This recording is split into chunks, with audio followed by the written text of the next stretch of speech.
যারা বলেন মা বাবা সন্তানের খারাপ চায় না, তারা কি জানে সন্তানের মনের ব্যথা? পরিস্থিতি এলে বোঝা যায় সে কথা। যখন সন্তানের টাকা পয়সা থাকে না, মা বাবাকে দেওয়ার মতো, তখন সেই সন্তানকে পেতে হয় মা বাবার দেওয়া শত ব্যথা। যখন সমাজের কথা ভাবতে গিয়ে নিজেদের মান সম্মান নষ্ট হওয়ার কথা ভাবে, তখন বোঝা যায় মা বাবা সন্তানের কতটা খারাপ চায়।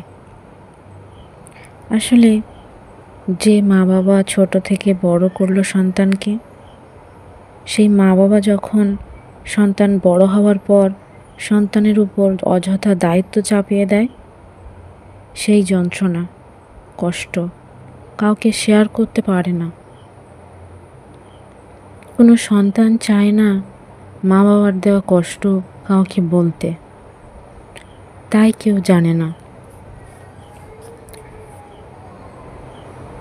তবে কিছু কিছু বাবা মা আছে নিজেদের স্বার্থের জন্য, নিজের ভালোর জন্য সন্তানকে তুচ্ছ করে, অপমান করতে, অযথা দায়িত্ব কাঁধে চাপিয়ে দিতে, অবহেলা করতে, ঘর থেকে তাড়িয়ে দিতে। তাহলে কিভাবে বলা যায় মা বাবা সন্তানের খারাপ চায় না? আসল কথা হলো, সব কথা সবার জন্য প্রযোজ্য নয়, ব্যতিক্রমও ঘটে।